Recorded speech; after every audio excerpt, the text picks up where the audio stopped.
Hey guys, Gabriel from Ungraceful here, and today I'd like to take a look at the Joestar from Banpresto.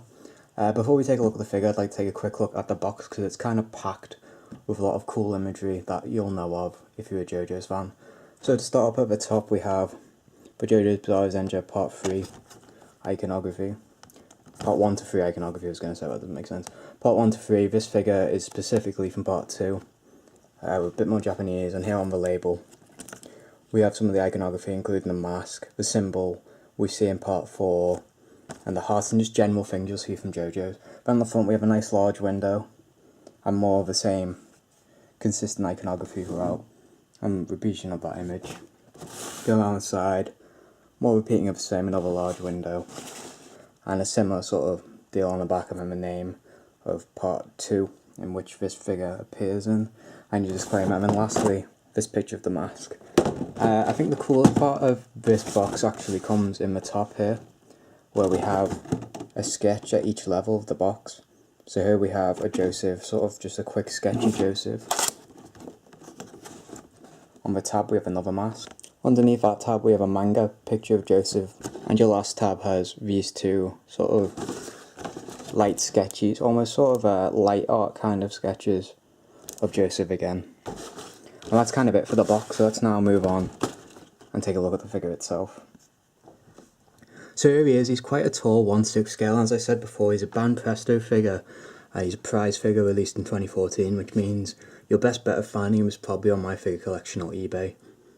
This is one of two colour variations he comes with. This is his non-sort of manga and anime relevant colour scheme.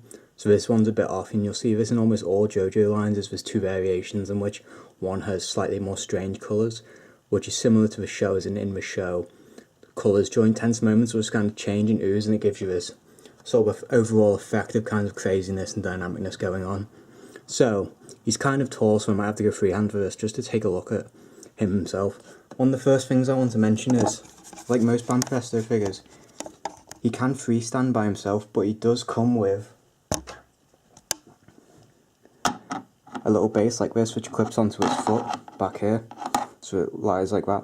But I found that he stands almost just as well without it, and it's quite an ugly thing because it covers most of both of his feet, and I think you're taking away when you put that much effort into shading of his boots to put that thing on there.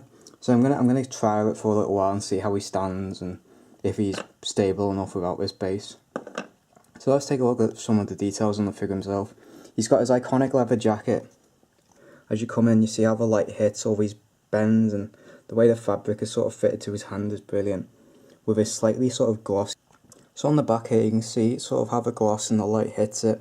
On the camera it's slightly more vibrant than in real life, but it's quite a vibrant, colourful thing, and all the detail which you can just about tell are the folds, as if the material's sewn together.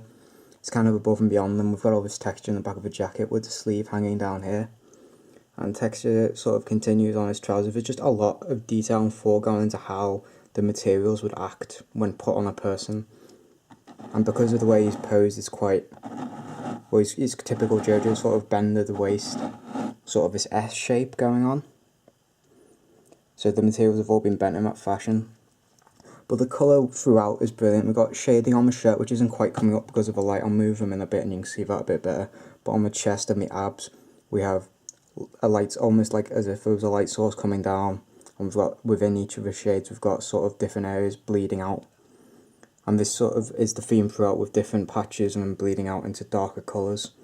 And then we have the tie, and these two ties here on the jacket buckles, which have some slight bends of them, but I haven't had any problems with, and I haven't heard any problems with people having them snap up in transit. We've got some great definition on the muscles and the back of his hand. My only slight gripe with this paint is on this scarf.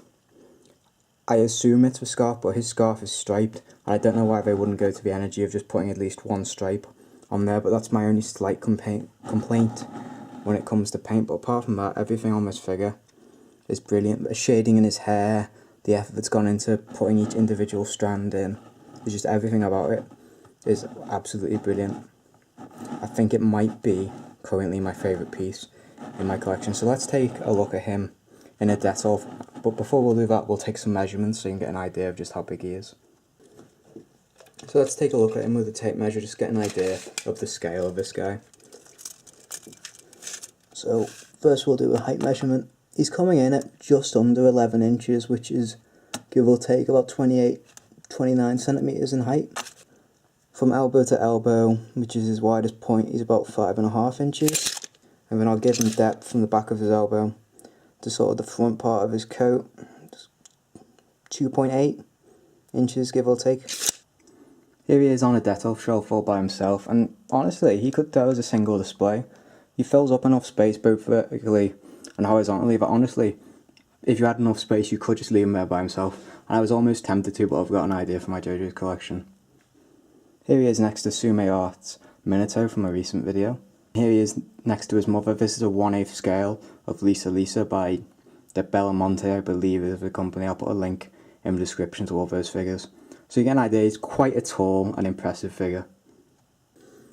And honestly, to wrap up, he is probably currently my favourite piece of my collection. The colours, the pose, everything about him has captured the character and is very JoJo's. Because of that, I'd recommend you go pick him up if you're a JoJo's fan. Be careful though, because most of the listings you'll find from him on eBay, and just make sure you're buying from someone reputable who is known to have authentic figures. So thanks for watching, I'll see you guys in the next one.